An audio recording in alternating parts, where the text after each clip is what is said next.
الشيطان الرجيم بسم الله الرحمن الرحيم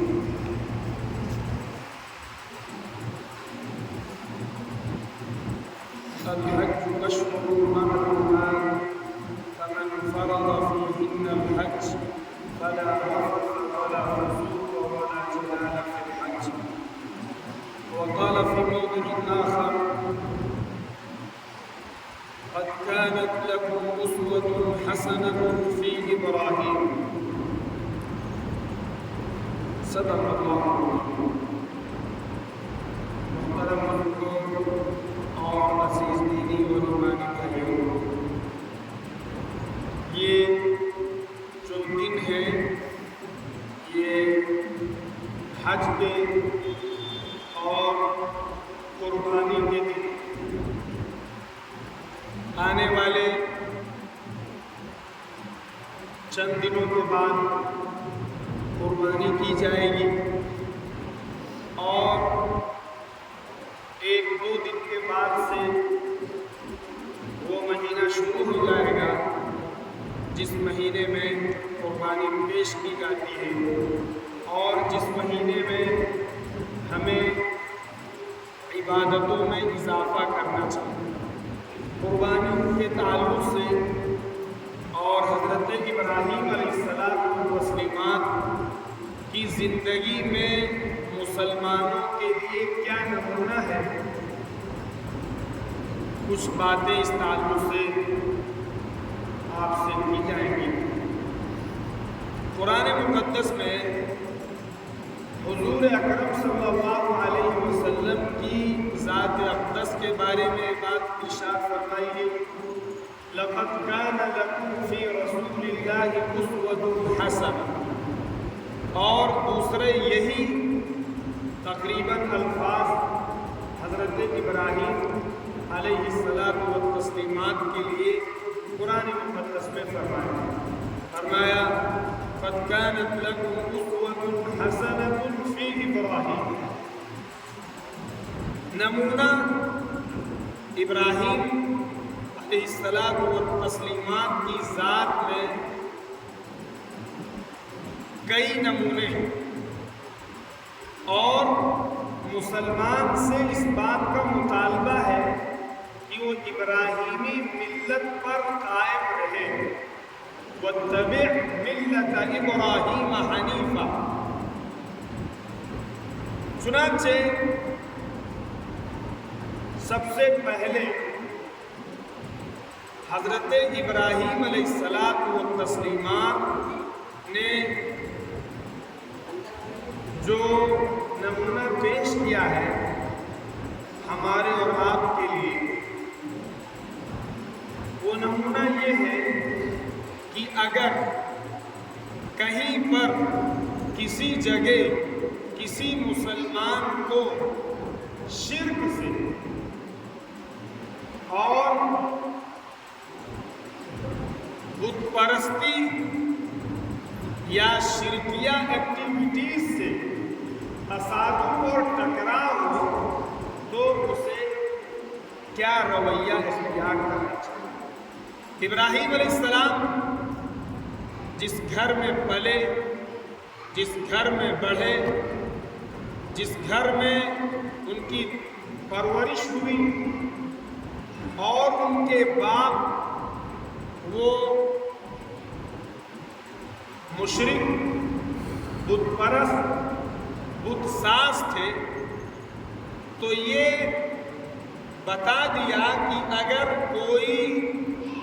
مسلمان یا کسی کے والد اس اپنی اولاد کو، اپنے بیٹوں کو، اپنی بیٹیوں کو، اپنی فیملی کے کسی ممبر کو اگر بت پرستی کی طرف دعوت دیتے ہیں یا شرک کی طرف دعوت دیتے ہیں یا شرک پر مجبور کرتے ہیں تو پھر یہ بیٹے کی رسپانسبلٹی ہوگی، اس کی ذمہ داری ہوگی کہ باپ کی وہ بات نہیں مانی جائے گی. اس لیے کہ سب سے پہلے حق ایک انسان پر اللہ کا، اس کے بعد پھر باپ کا حق ہے، اس کے بعد پھر ماں کا حق ہے، اس کے بعد پھر گارجین کا حق ہے، اس کے بعد پھر ایلڈرز کا حق ہے۔ جتنے حقوق ہیں سارے حقوق بعد میں ہیں۔ سب سے پہلے حق صرف اور صرف ایک اکیلے اللہ کا ہے، جس اللہ نے اسے پیدا کیا ہے، جس اللہ نے اسے بنایا ہے، جس اللہ نے دنیا میں جینے کے لیے اس کے لیے سارے انتظامات کیے۔ سب سے پہلا حق، اگر کوئی باپ کسی بچے کو شرک پر آمادہ کرتا ہے تو قرآن ہمیں یہ تعلیم دیتا ہے کہ باپ کی عزت، باپ کا احترام، باپ کا تقدس، باپ کی خدمت، یہ ساری چیزیں کی جائیں گی، لیکن اس شرکیہ عمل کے اندر، اس شرک کے اندر ہرگز باپ کی پیروی نہیں کی جائے گی۔ یہ ابراہیم علیہ الصلوۃ والتسلیمات کے قصے نے بتایا۔ اور اس وقت بیٹے کی یہ ذمہ داری ہوگی کہ وہ اپنے باپ کو مخاطب کر کے شرک کی مذمت سمجھائے، شرک کی برائی سمجھائے، شرک کی نحوست سمجھائے، شرک کی غلاظت سمجھائے۔ یہ اس کی ذمہ داری۔ چنانچہ قرآن میں آپ دیکھیے جہاں اللہ رب العزت نے تذکرہ کیا ہے، ابراہیم علیہ السلام نے اپنے باپ سے کہا، یا ابتی لما تعبد ما لا يسمع ولا يبصر ولا يغني عنك شيئا، یہ ابا حضور آپ کیوں ان چیزوں کی پرستش اور پوجا کرتے ہیں جو نہ سن سکتے ہیں، نہ دیکھ سکتے ہیں، اور نہ آپ کو کوئی فائدہ پہنچا سکتے، کوئی فائدہ نہیں پہنچا سکتے۔ آگے یہاں تک انہوں نے سخت الفاظ استعمال کیے، فرمایا یا ابت لا تعبد الشیطان، یہ ابا حضور آپ شیطان کی عبادت، شیطان کی پرستش مت کیجیے۔ یہ سخت ترین الفاظ ہیں جو ایک بیٹا اپنے باپ سے کہہ رہا ہے، اور انہیں ڈرایا کہ اگر آپ شیطان کی عبادت کریں گے، آپ غیر اللہ کی عبادت کریں گے، آپ شرکیہ اعمال کے اندر انوالو اور ملوث ہوں گے، تو پھر اللہ کا عذاب آپ پر، اللہ کی گرفت آپ پر آئے گی، اللہ آپ کو پکڑ لے گا۔ یہ باپ اپنے بیٹے کو سمجھا رہا۔ یہ ابراہیم علیہ السلام کی زندگی اور ذات میں یہ ایک مومن کے لیے اسوہ اور آئیڈیل اور نمونہ ہے کہ ایک مومن شرک، بت پرستی، شرکیہ اعمال پر کبھی اپنے باپ کی، اپنے گارجین کی، اپنے ایلڈرز کی، اپنے بڑوں کی اتباع نہیں کر سکتا ہے۔ یہ اس کے اوپر ذمہ داری عائد ہوتی ہے، اور یہی ذمہ داری ہر مسلمان کے اوپر، اس لیے کہ ہر مسلمان سے اللہ نے یہ مطالبہ کیا ہے کہ اتبع ملت ابراہیم، ابراہیم علیہ السلام کی پیروی کیجیے، آپ کے ملت پر قائم و دائم رہیے۔ یہ اللہ رب العزت کی طرف سے ہمیں حکم ہے۔ تو پہلا نمونہ یہ۔ اسی طریقے سے اگر ہمارے ابا حضور ہمیں کسی حرام کام کی طرف ڈالتے ہیں، حرام کام کی طرف دعوت دیتے ہیں، حرام کاروبار ہمیں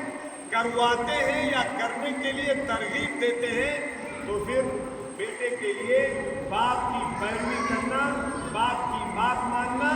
نہیں چاہیے۔ یہ اللہ رب العزت کی طرف سے حکم بھی ہے، اور فرمایا ہم سب کیا کہا حضور اکرم صلی اللہ علیہ وسلم نے،